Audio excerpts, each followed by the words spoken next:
Esperanza pe sisu ko Itali.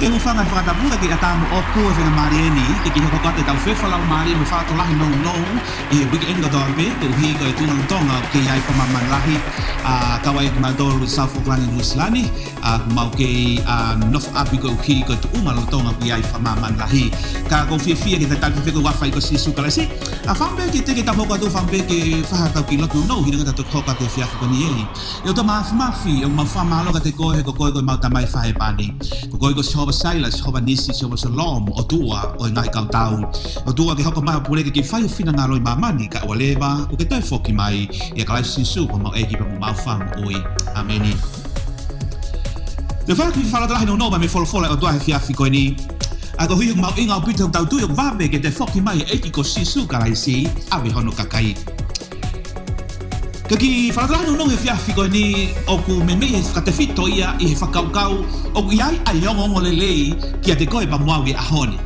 We have a good news for me and for you today. Tau sio kotonga ke ngahi mea nai lawe ka sisu he mati wafa. Na pehe sisu ne tari whiu I kaua ko ngā kia te ia e anga whewhe mau ilo I bawe ke te whoki mai pa talanga sisu ai ngahi mea ke he e asi I mamani mo hoko. E tanga sisu I o ka moka sio ke ngahi mea no hoko Manatu ai baba ke te whoki mai whoha tangata awe hono kakai. Ka koe tonga maari ai na lawe sisu pehe no wharea. Pea hio mausio ke ngahi me ani kotoa ia e whake tāmate ki mautolu ko hiko kingoa. Pea e ai ngahi mea te mo whenga ngai pea mo ia. Pea awana mou loto sii pe ofwai he koe ka mata anga pea o ngahi mamai. We have a good news. O ki ai o ngawale lei ke te koe pa moawi whiwhini. Pea o tamate teu ke te whoki mai e ko sisu kalaisi. Pe koe rea whaanga mahene tau whaafanoa ki ai. Repsa, pe koe mauhake o ku tā hofi au pito ki ai. Whakatau ke tonga ma konga tamu oi ai. E wame ke te whoku masisu. Awa hino ka. Tu rafa whelawera mo toi Daniela. Wahe ua, Daniela wahe fitu, mo whakaha wahe tātolu. Ka heke ulawe lahi ki ai, hangai koe noti koe asimu ani. Ko hiko tūka toi Daniela wahe ua, ka tāra noa ia e mis e Nebuchadnezzar, pea whakatonu e Daniela. Pea mehe konga ko ia, na e whamatara ia e Daniela mi sone whakalokfua ke I misi ko ia asa di muani, ai koula, siliva, palasa, pa moe huka mea, pa moe kerekere umea fia huka mea I no lai pa e fu I misi ko ni, ai ko vi sone ia.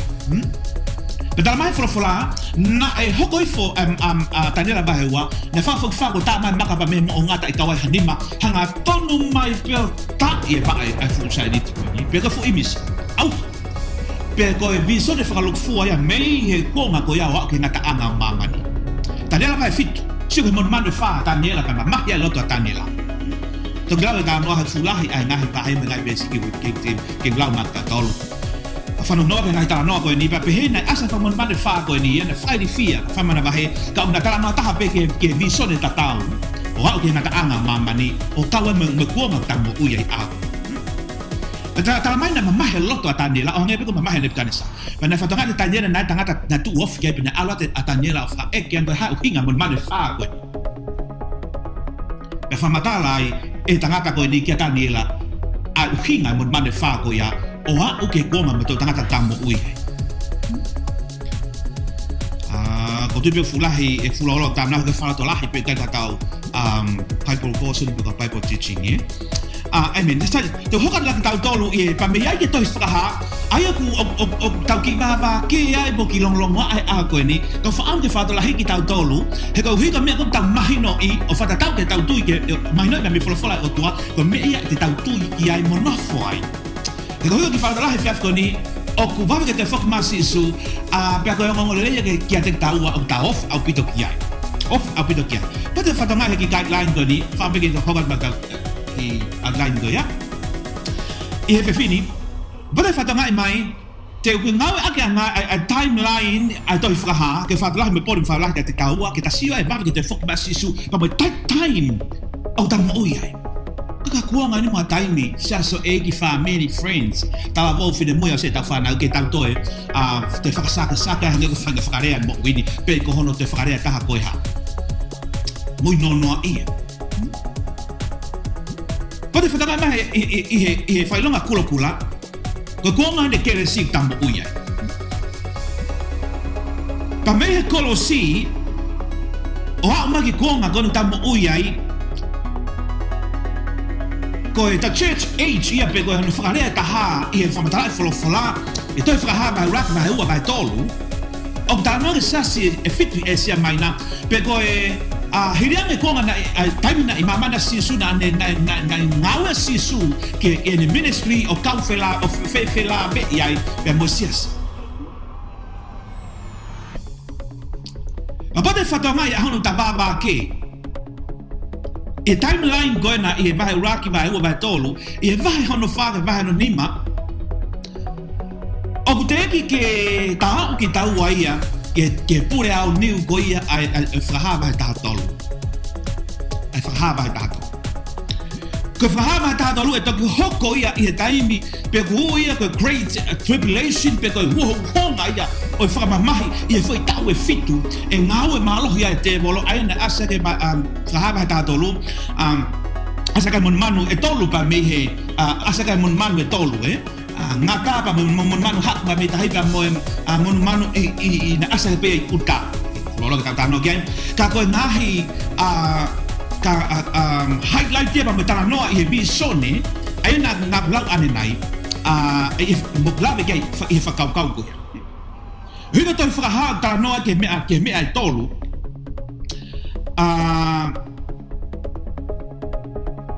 konga ki ko osi pa mo konga lo tonga pa mo konga i kaha u oktau fenga ngai pa mo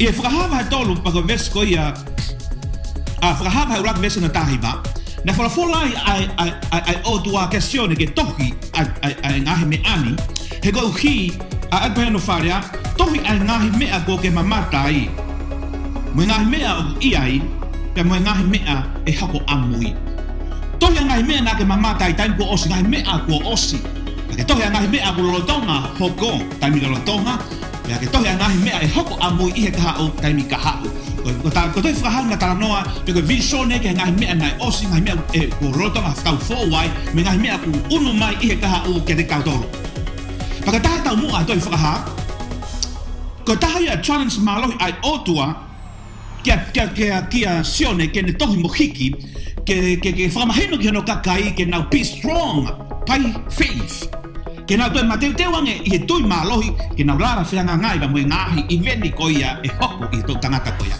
ka ke to ke mo me ata fe ngai ba mo ya God purpose of the book of Revelation is also clear that God wants his people to be strong when they suffer trouble.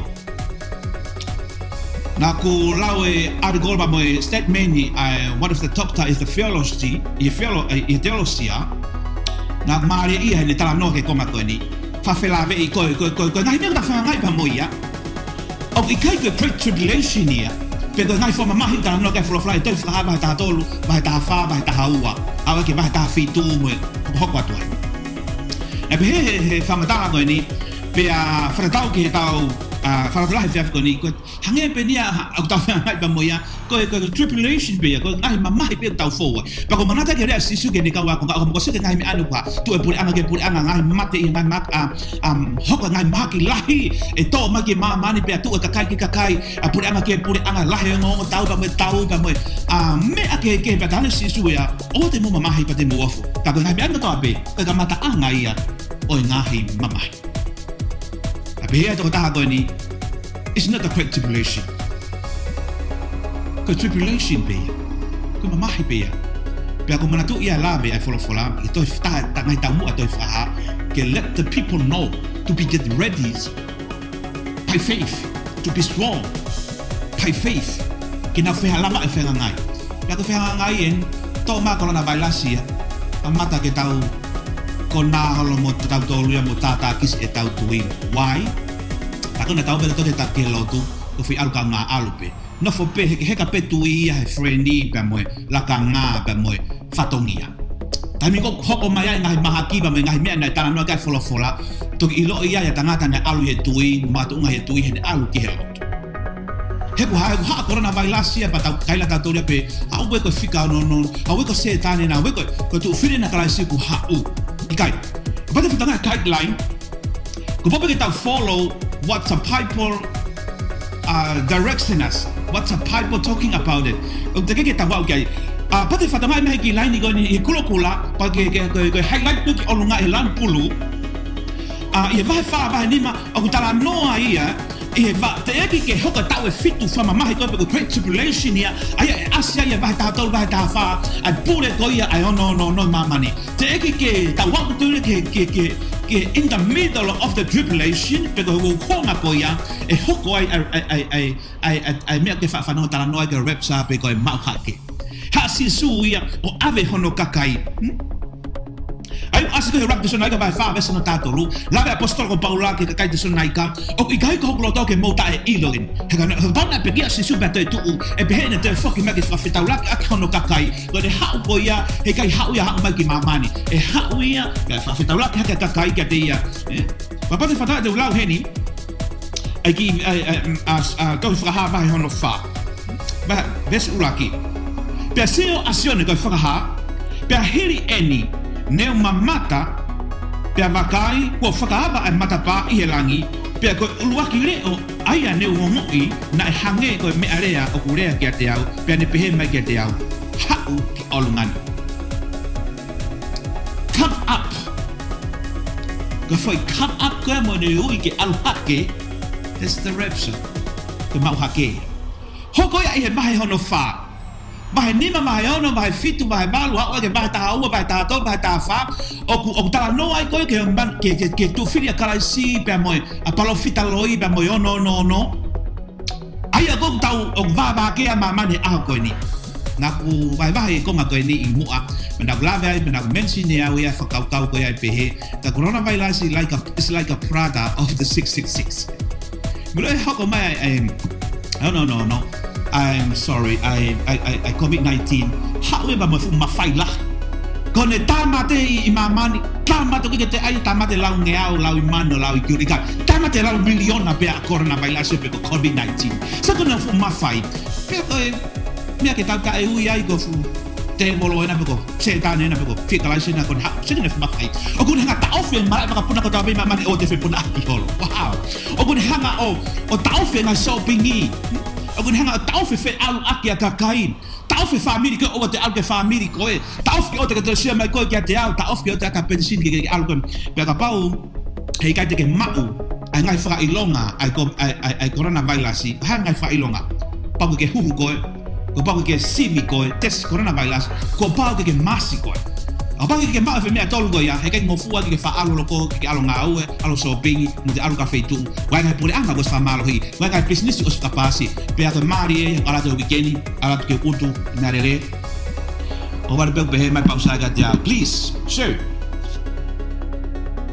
if you don't have what he said if you don't have like this please I don't want to save you right now Kaya di auto happen sini kaya di ko malolo kaya may nilagay ki out. Tetap may fuweni out. Alkumye. Sige hawa coronavirus powerful. Tamas coronavirus without my sign. Kaya di auto happen sini ya. Muha foi ma muha senit. Now it's the time to come up to complete what's a prophecy, the vision of God through book of Revelation and the book of Daniel, Old Testament. Aparte fatanga he ki timeline go ya hoka repsa ya mau hake ako no kakai ke owa da faile me forma magia lahi e foi tau fit ko na ha ma faite a demo ha me ke vai hono tahi va ai ku hoko ai tau ko ya maketone ase folo ko tau lahia e hoko I ngai aho o ono mai pe to hoko mai asisu on tau I a tu file krasi ba mamani ko hi ko na me ko fai ke kakai ai o tua e to I mamani he nai ke na ke ta tu I begina to te ke o se process o tua ne viso ne ki mama os pe goya Pia no foi e foi tau e tahaf. Oguyo da Messiah ni kingdom. Foi tau e tahaf e no foi ai ka kai ko ia ma no fa tu ia foi tau e tahaf. Pia tala mai e mahe ko ia mahe tahiva mai wa no mai wa. Wa ke fa osia mahe ko ia o tohi fraha. O wai mai ibe net to hokwa ko fa osia. He to tuange mai ai te volo ia. If this is a wrong story, long, if they don't know again, but okay, Hawaii, Honoli, Otua, adjustment from our life, Otua, and the Fangata, I be a malo at the volo, and the first all why my money for all, my heaven for all, be a Uia or Kutakatari Koikia. Tako e hanga o tu ko ia ta unu mai ke ta alo fakakata ngai me ka e timeline to faka ha to faka this is the book of vision ko ta no ia ngai me te ta wa ko ki ai ka ka to hia ke hange is like a movie pe ko ka to hia to tonu ke o pe ke tu na kai to ma na ka hai ke lau a ko ai pe ke ilo ngai event ko ia te ta fanga ngai mo ia ka mo tau a fo wa tu ai e ngai a fa os okay por me fa dra ke ko this is our good news. Jesus is near. Og vave ke foki mai eko sisu guys. Vave ke te foki mai sisu. Hange ko ia asia tau no di mo ani. Ke repsa og vave ke ta hau ki ai. He vave au pito ai whakatato e otua ai ngahi mea koe ni og tau fo. Ke pore me whakahi ke te koe whetu ki ai. Og ofa ka sisu ke. Ofa ma sisu ke. So ne ba ta fa ve so no. He sisu go be ko hala mo oni ba mo wi. Ko de follow. He kai hua ta ke tamai. Pe kai hua ta ke puranga tua without me. Jesus. Pa ke ta sisu ke hoko e ki mo fa mo wi. Pa ke tu ke de ia go i ke ngau ne fai i kolosi. Mate e go higo an hala mama. Pe ke la laka i a eba i mo wi. No tough time ta mo wi ai. Hoko mai ngai mena tala no ga sisu pe ngatu e ka kai to lahi mo ka kai mama ni tala pu pehe o ga ngata anga e ni pe ko me ha fa nga me tau fai no ko ngai me fa ta tau fo bai fam ke ona tu no fam bau i ko hingoa o ke tu e to hia mo fa ha ba dol verso anonima ko ia e guna ko ia e whakakof aki a ngai kofu hina. Pea e ikai te tāmate i hono hingoa me he tohi o mo'ui. Ka te whakaha hono hingoa i he ao o eku tamai pea moe ao o ene kau angel. Please, make sure whapapau i o pu tohi ho hingoa i tohi o mo'ui. Tohi ho hingoa i tohi o mo'ui. O ofa ta sisu ke te koe. O i tukanga ki ono, sige ono, o toki hoko mai i tua o rapture. Hoko mai e tu a rich. Hoko ia ki mui. Ko mea tai ki ai ai te hoko mai si su ko ia. Ko mea ko fa malanga ata mala e fai fekau e mo sia si ke ia sia fekau ki ai ke mate teu. Fa to mal. He ko e la hoko mai. Ke to how I great tribulation ia pe ko wo hongai o fa mamai. Ko ngai me ko ta foka hang ko lave ko ia ai teologia to ka na lau even a statement if I feel like from fanongo in a video ko ya just ko hanga ko tribulation ben ya ko ngai mama ben ya ta fa ngai pa mina la ga si sumatu fa but it's not a great tribulation muloi toa to fe fine ta la bomba me fine moi o kai loto o tua ya ke ya what a great tribulation Jesus loves you more than anything e ave ko ya si su ma fa ma hai pa mi pawang eta ai a hon ke pau ta baba mo poto he ofa lahi ma sisu ke ni ihi o kui ke te ia fi mao e te toko ma te deu wang pe ta toi ma te deu wang e ma te deu na ta fai anef ai olo toke lah ai o tui ke lah e ko ngai mea ta fai ngai pa mo ia ko tribulation be it's not a great tribulation be ko home malo ngai me na tala no ke ko tange ta pe kina ko he otua fi tu ke ai offer ke ko offer fa tua klese tau e ke fe la mari man on fo ia ho lau mari fa tangan mo ki mau dolon ko to be klase su mo fam ko amen tanta pe kina ko e ko